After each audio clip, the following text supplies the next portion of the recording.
वो शिकार कैसे कैसे करते थे और उन्होंने बोलना कैसे सीखा होगा। दोस्तों, आज हम समय की उस सुरंग में उतरने जा रहे हैं जहां न कोई इमारत थी, न कोई सड़क, न इंटरनेट, न बिजली, बस थे कुछ जीव, और उनमें एक प्रजाति जिसने ठंड में कांपते हुए, अंधेरे जंगलों में छुपते हुए, मौत से लड़ते हुए आज के इंसान का रूप लिया। क्या आप तैयार हैं? चलिए चलते हैं उस युग में जहां जिंदगी हर दिन एक जंग थी। ये है आदि मानव की कहानी। दोस्तों, आज से लाखों साल पहले धरती का चेहरा बिल्कुल अलग था।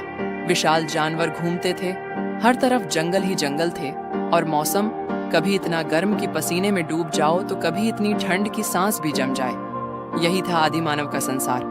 उस समय न कोई भाषा थी, न कोई लिखावट, लेकिन एक चीज थी, जिजीविषा, यानी जीने की जिद। हर सुबह एक नई लड़ाई होती, कभी भूख से, कभी जानवरों से, तो कभी एक दूसरे से। वैसे तो आग आज हमारे लिए मामूली चीज है, बस एक बटन दबाओ और जल उठती है, लेकिन उस दौर में आग का मिलना किसी जादू से कम नहीं था।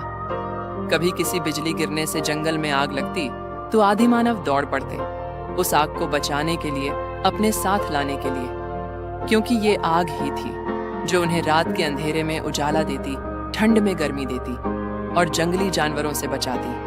उस समय खाना न तो खेतों में उगता था, न ही किसी दुकान में बिकता था।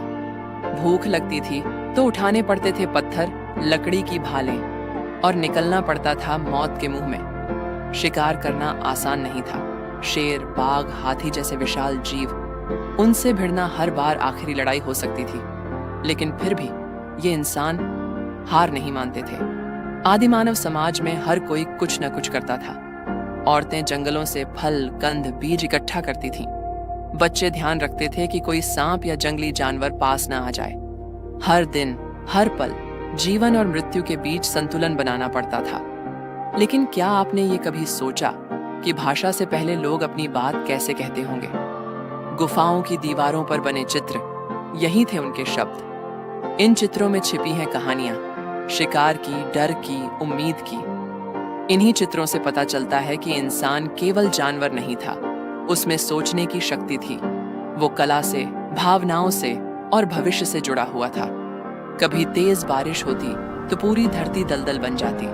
न कोई छत होती, न कोई दीवार, बस एक उम्मीद होती, कहीं पास में कोई गुफा मिल जाए जिसमें खुद को और अपने बच्चों को छिपा लिया जाए। गुफाएं उस समय का घर थीं, एकमात्र पनाह।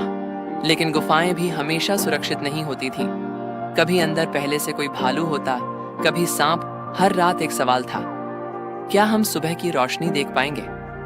फिर आया इंसानी दिमाग का कमाल। कुछ ने देखा कि पत्थरों से चोट करने पर धार निकलती है, और धीरे धीरे बन गए पहले औजार, नुकीले पत्थर, कुल्हाड़े, भाले, जिनसे शिकार आसान हुआ, लकड़ी काटना संभव हुआ और दुश्मनों से लड़ना भी। यही औजार थे इंसान के पहले आविष्कार। छोटे से बदलाव ने इंसान को जानवरों से अलग कर दिया।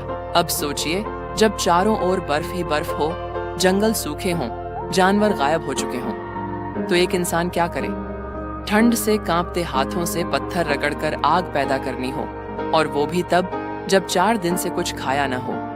ये वही दौर था जब संघर्ष केवल जीवित रहने का नहीं, बल्कि इंसान बने रहने का था। हर दिन कोई न कोई मरता था, कभी भूख से, कभी ठंड से, तो कभी किसी जानवर के पंजे से। लेकिन ये लोग रुकते नहीं थे। रोते जरूर थे, लेकिन हार नहीं मानते थे। हर मौत के बाद अगले दिन सूरज की रोशनी के साथ फिर एक नई शुरुआत होती थी। धीरे धीरे आदि मानव ने समझा, अकेला इंसान कमजोर होता है, लेकिन साथ मिलकर हम मजबूत बन सकते हैं। यहीं से शुरू हुई सामूहिक जीवन की शुरुआत। लोग झुंड में रहने लगे, एक दूसरे की मदद करने लगे। यहीं से आए परिवार, समाज और फिर सभ्यता के बीच। जब कोई बच्चा जन्म लेता था तो वो सिर्फ माँ की जिम्मेदारी नहीं होती थी, पूरा झुंड उस बच्चे को पालता था, क्योंकि हर बच्चा इंसानियत का भविष्य था। और फिर आया एक अद्भुत पल जब इंसान ने बोलना सीखा, शब्दों का जन्म हुआ, कहानियां बननी शुरू हुईं। शायद एक दिन किसी गुफा में एक बूढ़ा आदमी बैठकर बच्चों को अपने शिकार की कहानी सुना रहा था, और वहीं से शुरू हुआ इतिहास। समय बीता, झुंड गांवों में बदले, औजार खेती के उपकरणों में बदले, आग जलाने वाला इंसान अब अनाज उगाने लगा। आदि मानव से बना मानव आज हम एयर कंडीशनर में बैठते हैं, गाड़ियों में चलते हैं, मोबाइल पर स्क्रॉल करते हैं, लेकिन कभी रुक कर सोचिए, अगर उस आदि मानव ने हार मान ली होती, अगर उसने आग जलाना न सीखा होता, अगर उसने पत्थर से औजार न बनाए होते, तो आज हम यहाँ नहीं होते। हमारे अंदर आज भी वही आग है, वही लड़ने की ताकत, वही जिजीविषा, क्योंकि हम उन्हीं के वंशज हैं। हम हैं आदि मानव की संतान, जिन्होंने जीना नहीं सीखा, बल्कि संघर्ष करके जिंदगी को जीने लायक बनाया।